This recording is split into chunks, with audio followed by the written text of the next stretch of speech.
வணக்கத்தை தெரிவித்துக் கொள்கிறேன். எங்கள் குழுவின் பெயர் மார்க்கு. நாங்கள் நடிக்க வந்த கதாபாத்திரம் தெபோராவின் கதை. இஸ்ரேல் மக்கள்கள் அரசர்கள் இல்லாத காலத்தில் கடவுள் நீதி தலைவர்களை நியமித்தார். ஒத்னியேல், ஏகூது, சம்கார் ஆகிய ஆண் நீதி தலைவர்கள் இஸ்ரேல் மக்களை வழிகாட்டினர். இவர்களுக்கு அடுத்ததாக நான்காவதாக ஒரு பெண் நீதி தலைவராக தெபோரா கடவுளால் தேர்ந்தெடுக்கப்பட்டார். இவர் சாதாரண பெண் அல்ல. இவரே முதல் பெண் நீதி தலைவராக இஸ்ரேல் மக்களை வழிநடத்தினார். இது மட்டுமல்லாமல் இறைவாக்கினரும் ஆவர். பழைய ஏற்பாட்டு காலத்தில் பெண்கள் நீதி தலைவராக உருவாகுவதை கடினம். அப்படி இருக்கும் பொழுது நியாயம் விசாரிக்கவும் மக்களுக்கு ஆலோசனை வழங்கவும் இருந்தார். பெண்கள் வீரமுள்ளவராக இருப்பதற்கு விவிலியம் வழிகாட்டுவதை இக்கதை மூலம் காண்போம்.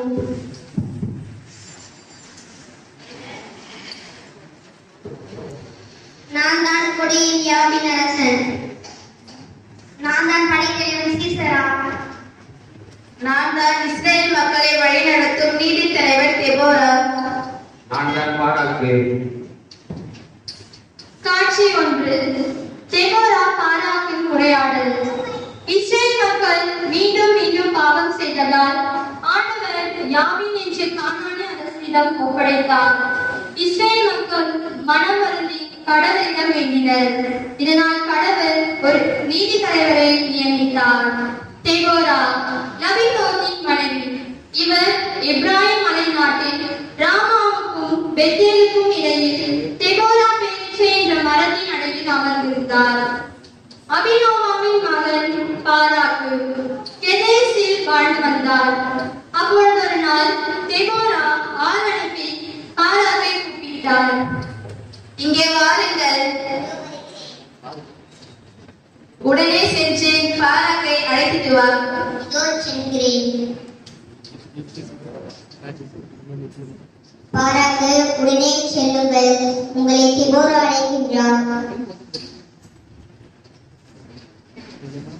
பாராக்கு, இஸ்ரேல் கடவுள் ஆண்டவர் நமக்கு கட்டளையிடுகிறார். நீ இப்போ நப்தலி ஜோன் ஆகிய இடங்கள் 10,000 சேர்க்கிறோம். படைத்தலைவன் சீசாயும் அவன் தேர்தல் படையையும் ஈசோர் ஆட்சியின் அருகே இழுத்து வந்து உன் கையில் கொடுப்பேன்.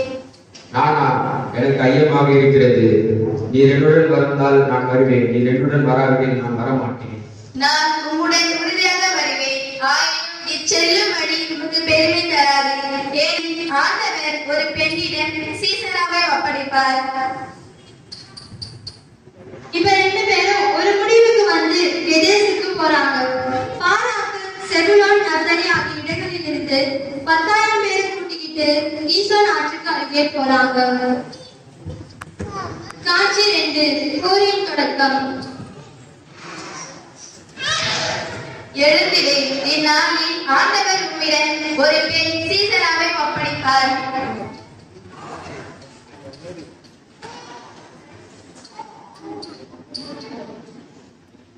யாவீன் அரசனும் அவருடைய படைத்தலைவன் சீசராவும் பாராக்குடன் 10,000 பேரான இஸ்ரேலும் போரிட்டனர்.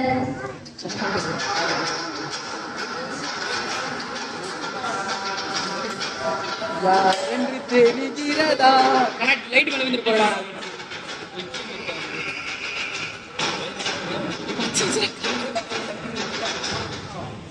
போரின் இறுதி கட்டத்தில் சீசரா தப்பித்தோடுகிறான். காட்சி 3. சீசரா யாவீன் என்பவரின் கூடாரத்தில் ஒளிந்து கொள்கிறான். யாவீன் எபேரின் மனைவி.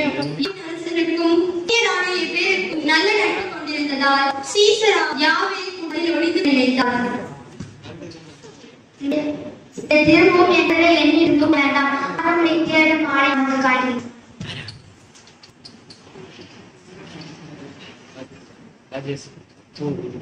எனக்கு தாகமாய் இருக்கிறது, தண்ணீர் கொஞ்சம் கொடு.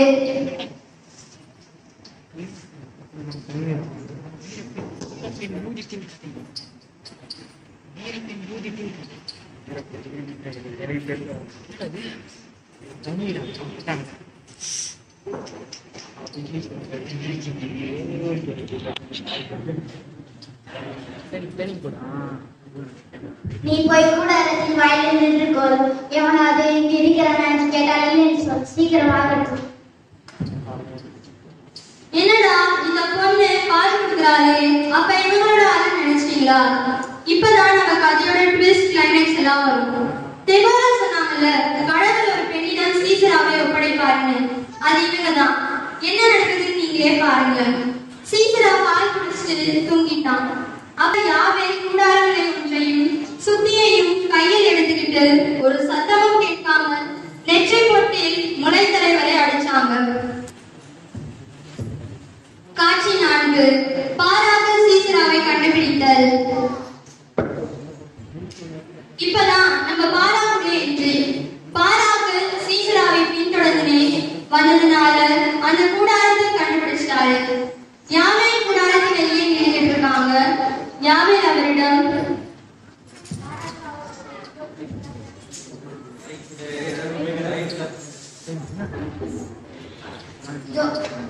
பாராக்க அவர்களே, இதோ சீசரா இறந்து இருக்கிறான்.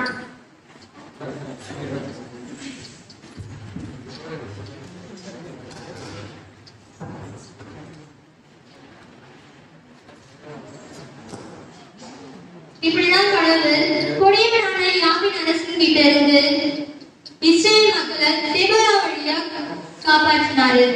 ஆண்டவருடைய ஆசிரால் மீண்டும் இஸ்ரேல் மக்களின் கை ஓங்கியது. நாம் அனைவருமே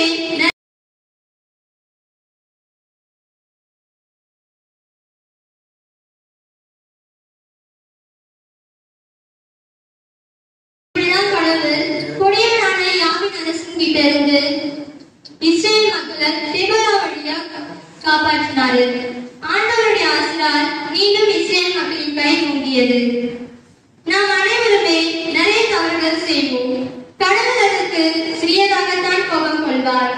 ஆனால் கடவுள் மிகவும் இரக்கம் உள்ளவர்.